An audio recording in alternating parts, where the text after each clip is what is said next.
इस कार्यक्रम के प्रसारण पुण्यार्जक हैं श्री राजेंद्र प्रसाद जैन, श्रीमती ममता जैन, श्री प्रशांत जैन, श्रीमती दिव्या जैन, पारस जैन, श्री भरत जैन, श्रीमती सौम्या जैन एवं समस्त परिवार मुंबई।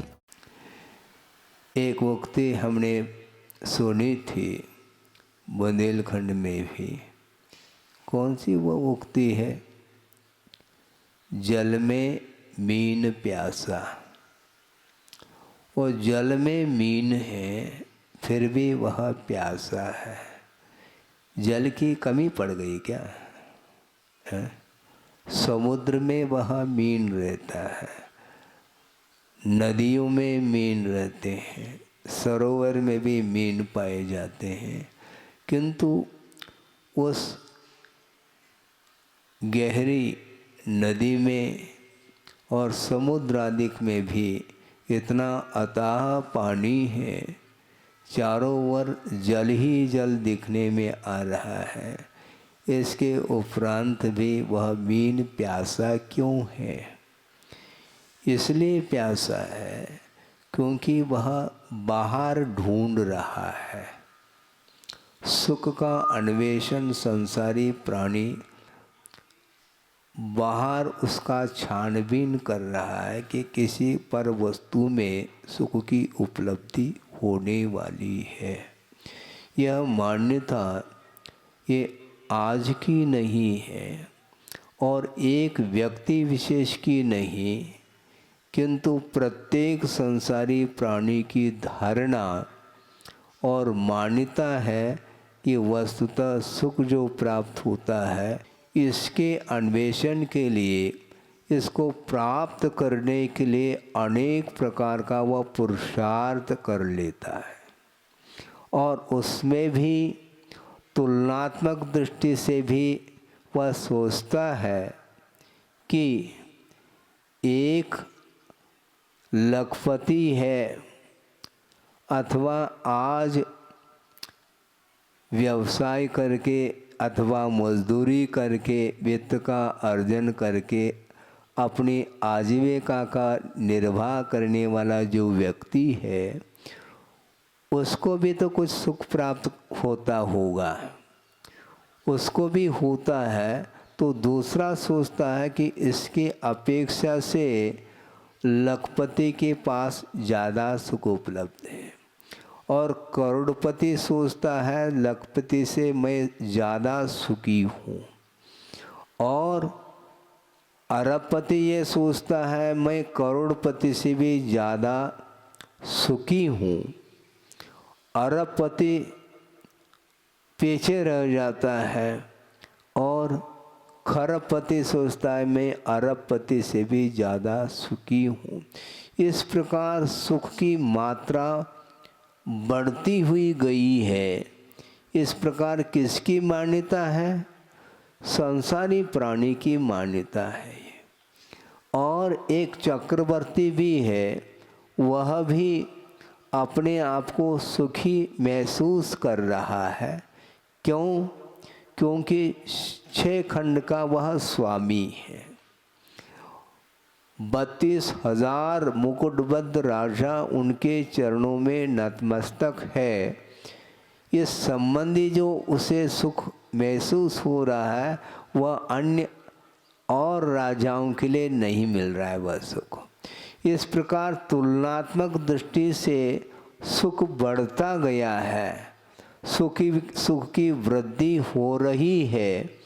और आगमकारों का ये कहना है ये इंद्रिय जन्य सुख है बंधु, ये ध्यान रखना, पहले से स्पष्ट कर देता हूँ। और चक्रवर्ती के पास जो वैभव अथवा संपदा है, उस संपदा के माध्यम से उन्हें जो सुख उपलब्ध हो रहा है, उस सुख से भी कई गुना सुख किसके पास है?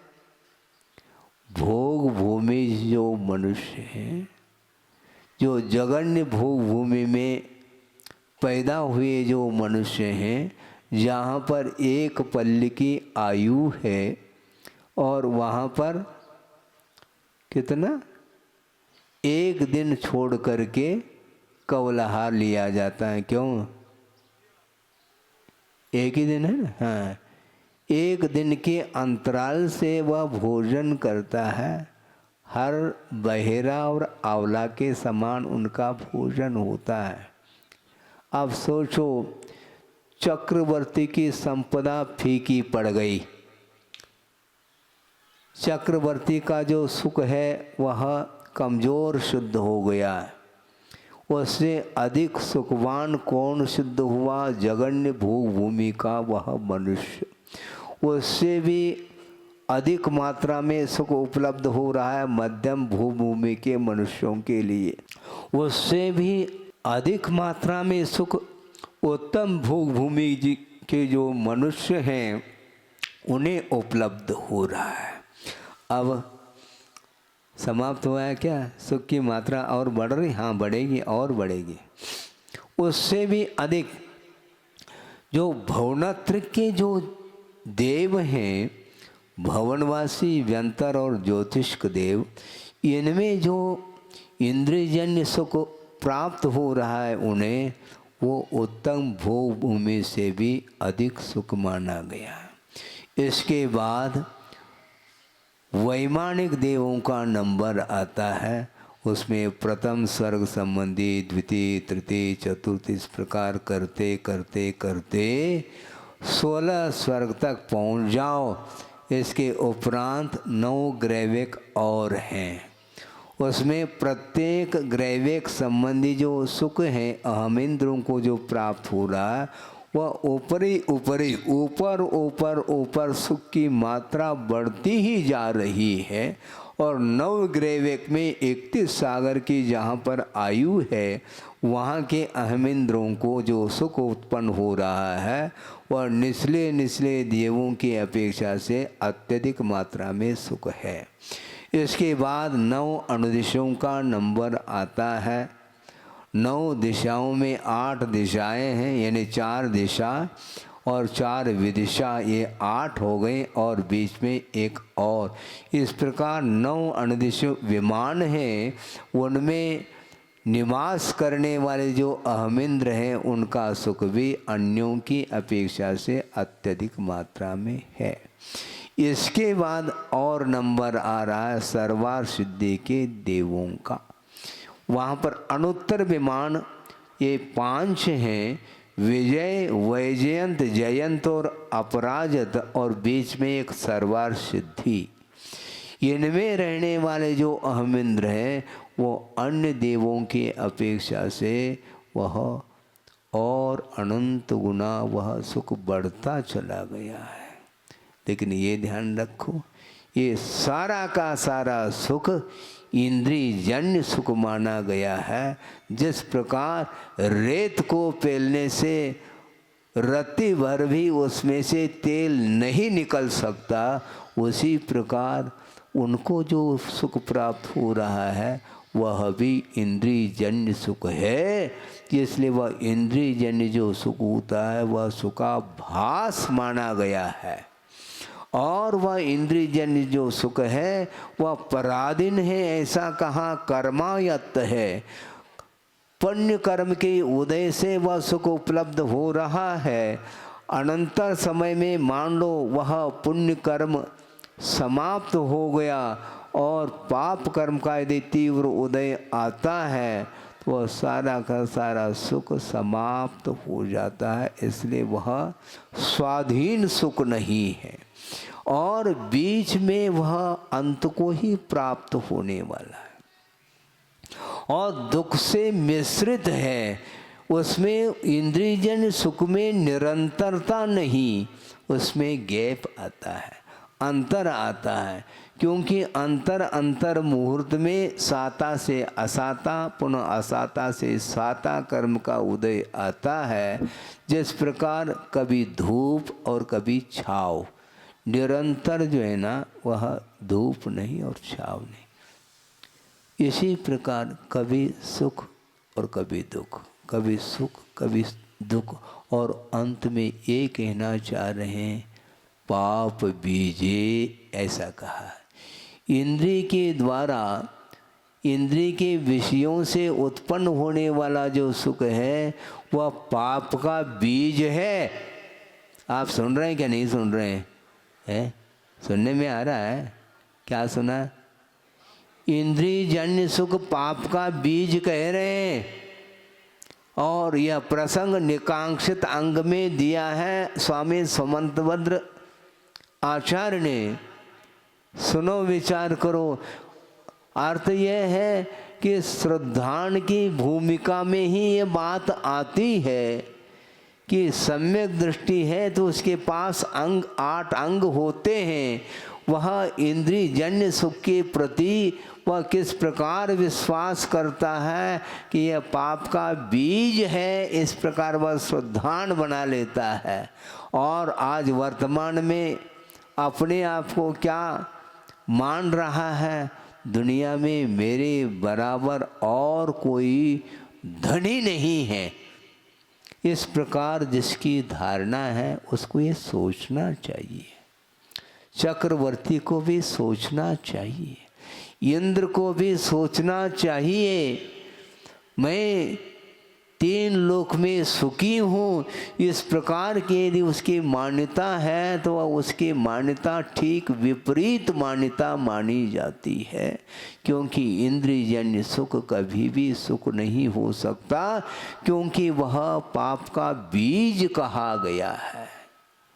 तो ऐसे स्थिति में ऐसा कौन सा विद्वान होगा, ऐसा कौन सा ज्ञानी होगा जो पाप का बीज बोना चाहता हो? सोचो, विचार करो। कमाने में लगा हुआ है संसारी प्राणी, और सारा का समय कमाने में लगा हुआ है, किंतु उसका सारा समय व्यतीत गमा रहा है। वो समय को गमाओ नहीं। वित्त के उपार्जन में लंबा चौड़ा जो जीवन मिला था वो सारा का सारा विषयों में ही गमा रहा है। उससे और कौन अज्ञानी हो सकता है, ऐसा आचार्य कह रहे हैं। अर्थ यह है, अभी चारित्र को अंगीकार किया नहीं गया, किंतु चारित्र के अभाव में ही यह श्रद्धान का विषय बनता है कि पंचेंद्रिय के विषय ग्रहण करने योग्य नहीं है, ये छोड़ने योग्य हैं, क्योंकि ये पाप के बीज हैं। किंतु मन फिर भी उसी में अटका हुआ है। जिस समय उपदेश सुनने के लिए बैठ जाते हैं उस समय तो कुछ लगता है, हाँ आगम में बात आई है, लेकिन इस परिसर से जो ही बाहर जाता है तो वही घोड़ा और वही मैदान शुद्ध होता है। इसको बोलते हैं अनादिकालीन विषयजन्य संस्कार है। इसको समाप्त आसानी से किया नहीं जा सकता। वंस मोर कह रहा है, जबकि इंद्रियजन्य सुख तृप्ति को उत्पन्न करने वाला नहीं है, तृप्तिजनक नहीं है, इसके उपरांत भी उसकी मान्यता छूट नहीं रही है। पर वस्तु में सुख ढूंढने के लिए वह निरंतर तत्पर है, किंतु जल में बीन प्यासा, वह पर में ढूंढ रहा है। जबकि उस जल में जलपान कर लें तो प्यास बुझ सकती है, किंतु पर में सुख को ढूंढ रहा है ना। आत्मिक सुख को प्राप्त करना चाहो तो वह आत्मिक सुख कभी भी पर में भूल जाओ, कभी भी नहीं मिल सकता, न भूतो न भविष्यति। इसके बाद भी और आचार प्रणीत ये विषय है, वाणी है, ये जिनवाणी है, किंतु जिनवाणी के प्रति भी श्रद्धान करना बहुत कठिन हो रहा है। कम से कम श्रद्धान तो करो, और श्रद्धान करने वाला व्यक्ति फिर कमाने में अपने जीवन को व्यर्थ नहीं गमाएगा। जितना आवश्यक है उतना ले लो, है? किंतु पल की खबर नहीं, सामान 100 साल का ये हो रहा है। कभी भी जीवन अंत को प्राप्त हो सकता है। जिस प्रकार जल है और जल में बुलबुले उठ रहे हैं, जानते हैं उसका जीवन कितना है उस बुलबुले का। एक क्षण में किसी भी पल में वहाँ फूट सकता है। और उस बुलबुले को देख करके छोटे छोटे बच्चे आनंद का अनुभव करते हैं और आप लोग हंसते रहते हैं। देखो बच्चे की देखो स्थिति कैसे, बच्चा नादान है, वह समझ नहीं रहा, बुलबुले के साथ भी खेलना चाह रहा है। और आप भी तो बुलबुले के साथ खेल रहे हो। आपका जीवन भी बुलबुले के समान है, इसके उपरांत भी उसकी ओर दृष्टि नहीं जा पा रही। किसी भी पल में जीवन का अंत हो सकता है, उसको कोई रोकने वाला नहीं। यथा बालम तथा वृद्धम, यथा बालम तथा वृद्धम, यथाढ़यम दुर्विधम तथा, यथा शूरम तथा भीरुम सामेन ग्रसतेंत कह। अंतक बोलते हैं मृत्यु, यम काल, वह समान रूप से ग्रस लेता है। किसको किसको ग्रस लेता है? यथा बालम, बालक हो तो भी, वृद्ध हो तो भी, धनवान हो तो भी, निर्धनी हो तो भी, शूरवीर हो, हाँ रहो तुम अपनी जगह, आ जाओ। और डरपोक हो, तुम डरो या कुछ भी करो, तुम रोवो चिल्लाओ, कोई भी टस से मस नहीं होता, वह मृत्यु ग्रस लेता है। यदि मृत्यु से बचना चाहो तो अपने को इस संसार से ऊपर उठने का पुरुषार्थ करना चाहो। शूरवीरता का मद आ जाता है? बल मद आता है ना, हाँ बल मद, शारीरिक बल है, कोटि बट, हाँ रहो। तुम करोड़ों व्यक्तियों को परास्त कर सकते हो, किंतु मृत्यु को परास्त नहीं कर सकोगे। तुम ये ध्यान रखो, मृत्यु को परास्त करने के लिए रत्नत्रय की आराधना करने की आवश्यकता है। मृत्युंजयी बनने के लिए शिवाय मोक्ष मार्ग के अलावा और कोई मार्ग नहीं है कि हम मृत्यु के ऊपर विजय प्राप्त कर सके। इसलिए किंतु संसारी प्राणी क्या क्या करता रहता है। एक श्लोक आपके सामने रख रहा हूँ। आचार्य समंतभद्र स्वामी ने शीतलनाथ भगवान की स्तुति करते हुए स्पष्ट लिखा है कि संसारी प्राणी सुख के लिए क्या क्या करता रहता है। अपत्य वित्तो तरलोक तृष्णया तपस्विन केचन कर्म कुर्वते भवान पुनर्जन्म जरा जिहासया त्रयीम प्रवृत्तिम समधि अवारुणत। ऐसा कहा। हे भगवान, आपने मन वचन काय के चेष्टा को रोका है। किस लिए?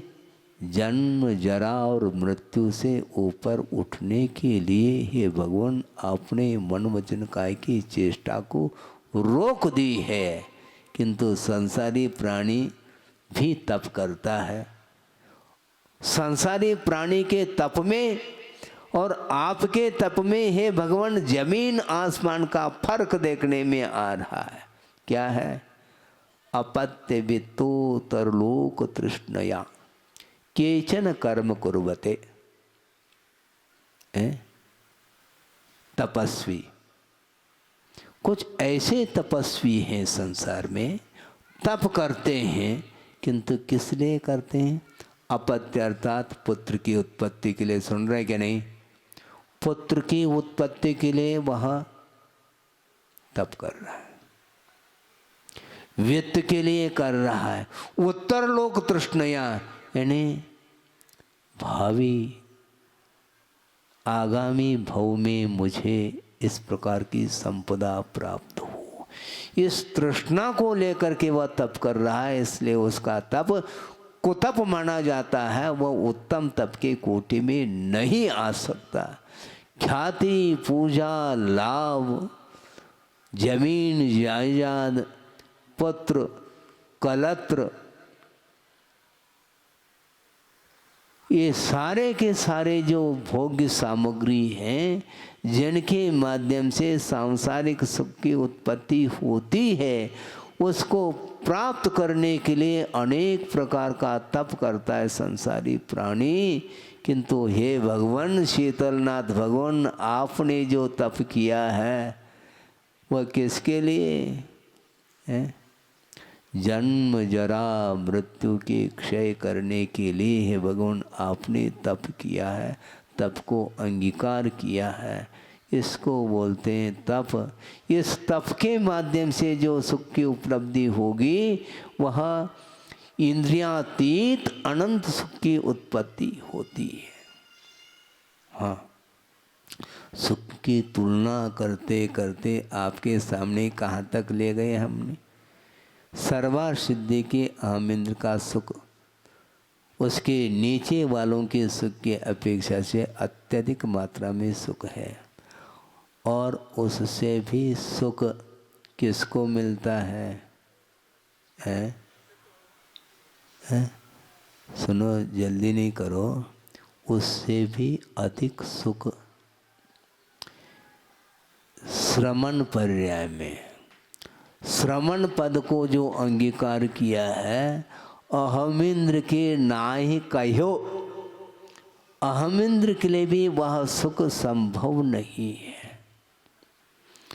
33 सागर तक निरंतर वह सुख में डूबने वाला अहमिंद्र है, उससे भी अनंत गुना सुख एक समय में वह रत्नत्र की आराधना के फलस्वरूप सुख का अनुभव करता है। और सिद्धों का सुख कैसा है? अतीत अनागत पर्याय में मनुष्य गति संबंधी और देवगति संबंधी जो सुख उपलब्ध होता है, उससे भी अनंत गुना एक समय में सुख उपलब्ध होता है, वह शुद्धों का सुख माना जाता है। हाँ, ये तुलनात्मक अध्ययन है जिसको आप सुख मान रहे हो। 5 इंद्रियों से उत्पन्न होने वाला वह सुख कभी भी शांति के लिए कारण नहीं हो सकता, क्योंकि वह सुखाभास है और वह पाप का बीज है और संसार के लिए कारण सिद्ध हो रहा है। इसलिए संसार का विच्छेद करना चाहो क्या संसार में रहना चाहो? मुझे बोलो, विच्छेद करना चाहो? लेकिन पाप का बीज है, कहा जा रहा है पाप का बीज बो नहीं। फिर संसार का अंत जो करना चाहता है वह कभी भी पाप का बीज नहीं बो सकता है। और पंचेंद्र के विषयों में लीन होने वाला व्यक्ति कभी भी ऊपर नहीं उठ सकता, वह पाप का बीज और बोता चला जा रहा है। क्या करना चाहो? 9:30 बज गए हैं, लगभग आध घंटा आपका हो गया। सुख मिला है? मिला? मिल रहा है? कैसा सुख मिल रहा है? अतीन्द्रिय सुख यहाँ नहीं मिल सकता, ध्यान रखो। अतीन्द्रिय सुख जो मिलेगा वह शुद्ध अवस्था में मिलेगा, किंतु वस्तुतः हमने पहले भी यह प्रसंग रखा था, अभी भी रखना चाहता हूँ कि मोक्ष मार्ग में सुख है क्या? नहीं है? मोक्ष मार्ग में सुख है क्या? नहीं। मोक्ष मार्ग में सुख नहीं है। कौन सा? इंद्रिय सुख है नहीं, और मोक्ष का सुख भी नहीं। देखो, मोक्ष मार्ग पर चलने वाला जो श्रमण होता है उसके लिए न मोक्ष सुख मिल रहा है, न इंद्रिय सुख मिल रहा है, तो कौन सा सुख मिल रहा है? तो आस्थागत सुख मिल रहा है। आस्था संबंधी जो सुख है वह काष्ठागत जो सुख है उसके लिए कारण है, ऐसा आचार्यों का कहना है। यानी सुख की पराकाष्ठा, अंतिम सुख, उस सुख के साथ किसी की तुलना नहीं की जा सकती। ऐसा सुख सिद्धों में उत्पन्न होता है। उस सुख के लिए कारण यह आस्था मानी जाती है। इसलिए मोक्ष मार्ग में श्रद्धान के माध्यम से जो आह्लाद का अनुभव होता है वह और अन्यत्र संभव नहीं है। इसलिए मोक्ष मार्ग पर आरूढ़ होना पड़ेगा। संसार का यदि विच्छेद करना चाहो और अतीन्द्रिय सुख का अनुभव करना चाहो, मोक्ष सुख का अनुभव करना चाहो, तो सारे सांसारिक सामग्रियों को क्या तिलांजलि, जलांजलि देनी पड़ेगी, तब कहीं जाकर के उत्पन्न होगा। एक छोटा सा प्रसंग आपके सामने रख करके इस विषय को पूर्ण कर लूं कि संसारी प्राणी परमे सुख को ढूंढ रहा है। एक प्रसंग सुनाया था आचार्य महाराज ने कि कुछ आउट ऑफ कंट्री से फॉरेनर्स जिसको बोलते हैं, वो भारत में आए हैं, आते हैं। अरब कंट्री से आए थे बताते, ऐसा सुना। अच्छी बात है। उतने दूर से आए, यहाँ का सुख, यहाँ का वातावरण, यहाँ का दृश्य देखने का मन उनका हुआ और यहाँ पर आए तो आने के बाद बहुत सारे लोग थे, वो 150 लोग हो सकते हैं, उनकी एक टीम थी। वो आ गए, आकर के एक ऐसे स्थान में पहुंच गए जहाँ पर फुल फैसिलिटी थी। वहाँ पर ठहरे और गर्मी का वह मौसम था और गर्मी के कारण पसीना पसीने से तर हो रहे थे। और दूसरी बात ये है, अरब कंट्री में सुनते हैं पानी की कमी, शॉर्टेज, और उसकी अपेक्षा से, उसकी तुलना में भारत में भरपूर पानी देखने को मिला। किनको? उन लोगों को। कहाँ देखा उस पानी को? है नदी में नहीं, जहाँ पर ठहरे थे वो है, वहाँ पर टोंटी घुमा दी किसी व्यक्ति ने, पानी आने लगा और ये सारे लोग देख रहे हैं। अरे वहाँ पर तो पानी के लिए तरसते थे और यहाँ पर पानी ही पानी मिल रहा है। यहाँ के लोगों को उन्होंने देख लिया कि टोंटी को घुमाते ही पानी। अरे ये तो बहुत ही अच्छा है। उस टीम में से एक व्यक्ति ने सोचा, गजब हो गया, आश्चर्यचकित हो गया, विस्मय हो गया। उसने पूछा कि इस प्रकार की टोंटी और मिल सकती है? क्यों हंस रहे हो? उसने सोचा कि बाजार में जाना चाहिए, दुकान में जाना चाहिए और इस प्रकार की टोंटी को हमें खरीदना है। और वो पहुंच गया। पहुंच करके जहाँ पर टोंटी बेचने के लिए काफ़ी मात्रा में रखी गई थी, जा कर के पूछा, भाई साहब, हाँ, इसका भाव क्या है? अच्छा, इसका भाव तो है 1000 रुपये में एक आता है। अच्छी बात है, हमें चाहिए। ठीक है, ले लो। हमें लगभग 100 टोंटी दे दो। 100 टोंटी दे दो। और दुकानदार हंस रहा है, मुस्कान ले रहा है और ये पूछ रहा है उस ग्राहक को, क्यों भाई साहब इतने टोंटी आप एक साथ खरीद रहे हैं, क्या कर लोगे? अब पूछो नहीं, पहले दे दो। हाँ, ले लिया। और वो दुकानदार हंस रहा था, क्यों? एक टोंटी के माध्यम से काम चल जाएगा, इतनी टोंटी लेकर के करोगे क्या? तुम्हें चिंता क्यों है? मुझे दे दो। हाँ, दे दिया। ले करके वो गया, 100 टोंटियों को खरीद करके वह अपनी टीम के पास पहुंच गया। और रात हो गई। रात हो गई, वो सारे के सारे लोग रज़ाई ओढ़ करके सोने के लिए तैयारी कर दी और सो गए। अभी नींद किसी को लगी नहीं थी। और जिसने टोंटी खरीदी थी वह धीरे धीरे सब रज़ाई ओढ़ करके सो गए।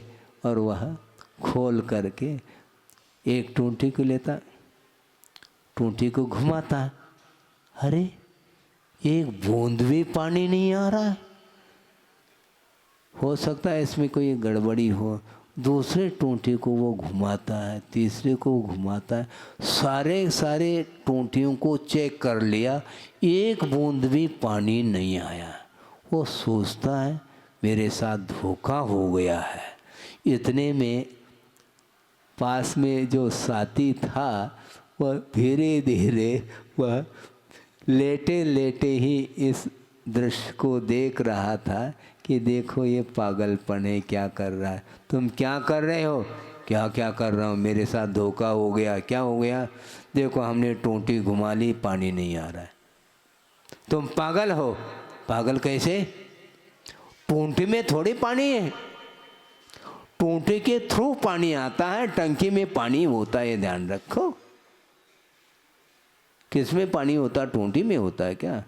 नल में पानी होता है क्या? नल के थ्रू, टोंटी के थ्रू वह पानी गिरता है। इसलिए टोंटी को घुमाने से टैंक में से वह नल के थ्रू आकर के टोंटी के माध्यम से नीचे गिरता है, ये ध्यान रखो। अच्छा ऐसा है? हाँ ऐसा है। और आप लोग हंस रहे होंगे, लेकिन प्रत्येक संसारी प्राणी की यही दशा हो रही है। पंचेंद्र के विषयों में वह सुख को ढूंढ रहा है, पर वस्तु में सुख नहीं है। इसको बताने के लिए दृष्टांत दिया है, क्योंकि वहाँ पर पानी की कमी थी और यहाँ पर पानी पानी दिख रहा था। तो उसने सोचा कि पानी जो आ रहा है वह टोंटी में से आ रहा है, तो टोंटी में पानी होगा।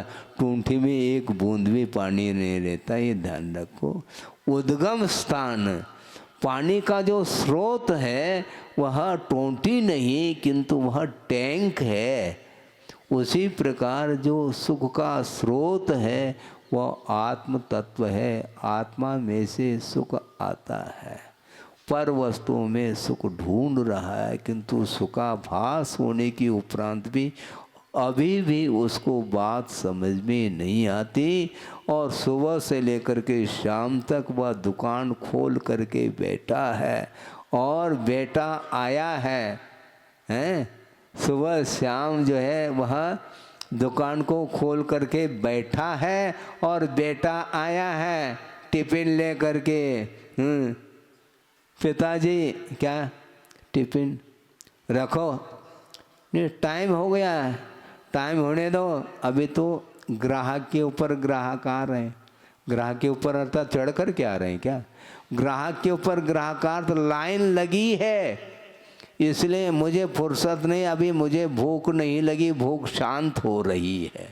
जबकि भोजन एक ग्रास भी नहीं लिया फिर भी शांति मिल रही है। इसी को बोलते हैं आस्था। किसमें? वित्त में आस्था, सुख की आस्था होने के कारण वह रात दिन कमाने में लगा हुआ है। यह संसार की रीत है, किंतु अच्छे अच्छे व्यक्ति भी इसमें उलझे हुए हैं और अपने आप को श्रीमान मानते हैं, किंतु चक्रवर्ती को भी श्रीमान नहीं कहना चाह रहे हैं। ध्यान रखो, वस्तुतः श्रीमान कौन होता है?